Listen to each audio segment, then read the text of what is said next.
কিছুটা দিন ভালোই কাটলো। বিলুরও গরমের ছুটি, তিতলিরও পরীক্ষা হয়ে গেছে, কোনো চিন্তা নেই, চাপ নেই।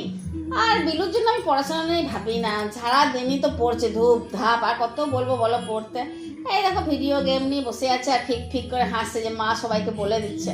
তো ও কিছু মনে করে না, বলতে নেই, মনটা এমনভাবে সুন্দর করে ভগবান তৈরি করে দিয়েছে, যাই বলো ও কিছু কে পাত্তা দেয় না, কেয়ার করে না। আচ্ছা ঠিক আছে, পড়ছি না তো পড়ছি না। লোকে ধরো সারা বছরের পড়াই গরমের ছুটিতেই করে নিল, আর আমার নিল সারা বছরের পড়ায় অ্যানুয়ালি পরীক্ষার আগে 10 দিন আগে করে নিই, পরীক্ষা দিতে চলে যাবে। আর নম্বরও পাই ঠিকঠাকই, ঠিক আছে 9-এ উঠলো, দেখি কি করে। তাই চলো আমি আজকে চিকেন রান্না করছি সেটা দেখি। এদেরই মানে আমার মেয়ে দুটোরই তোমার অনুরোধে আজকে আমি এই চিকেনের ডালিটা সাজালাম তোমাদের জন্য। মানে দারুণ চিকেন রান্না করেছি, পুরো মশলা দিয়ে কষকষা একদম রান্না করেছি। প্রথমে আজকে তেলের নেওয়ার সময় একটু কিটটামি করিনি, পুরো কড়াই ভরে তেল নিয়েছি। তারপরে তোমার আলুগুলো লাল লাল করে ভেজে তুলে নিয়েছিলাম। তারপর ওটাতে পেঁয়াজগুলো ভেজে নিলাম, আর মশলা অনেকটা রসুন বাটা, আদা বাটা আর শুকনো লঙ্কা 6-7টা বেটে দিয়েছিলাম, যাতে একদম পুরো ঝাল হয়। আর বেশ ভালো করে মশলাটা কষে যখন তেলটা বেরিয়ে এলো, তখন চিকেনগুলো দিয়ে আঁচ কমিয়ে বেশ ভালো করে কষিয়ে, আর ওই বাটির সামান্য ধোয়া জল যেটা দিলাম সেটাই দিয়েছি, আর একটুও জল দিইনি। সিম আছে একদম দিয়ে বসিয়ে দিলাম আধ ঘন্টার জন্য।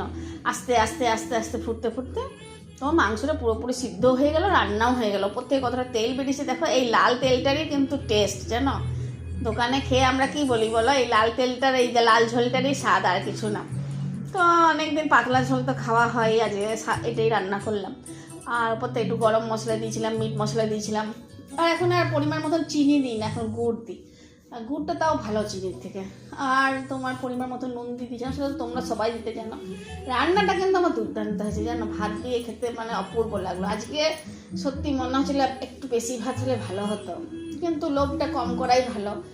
কম খেলে বেশি খাওয়া যাবে, আর পেটটা তাড়াতাড়ি মানে ভর্তি হয়ে গেলে খেতেও মানে সারাদিন আর ভালো লাগে না।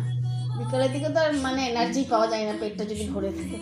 তো যাই হোক, খাওয়ার সময় খুব কাগজি লেবুর কথা মনে পড়ছিল, মনে একটু হলে ভালো হতো। কিন্তু ওই যে আমি যখনই ভাবি কিছু চাই তখনই সেটা হয় না। হলো না তো হলো না, আর কী করবো। অমনি করেই ভাত খেলাম, দারুণ লাগলো। বিলুকে দেখে মন খারাপ হচ্ছে, তা কী করবো, ছাড়ো, ও পড়ার যা হবে হবে, ভগবান যা লিখে রেখেছে তাই হবে। তো চলো আমি ভিডিওটাও শেষ করি, ভালো লাগলে দেখবে, কমেন্ট করবে, আর কিছু কথা শোনাবার জন্যও কমেন্ট করে দিবে। ঠিক আছে তাহলে যাই, আজকে আবার কালকে আসবো।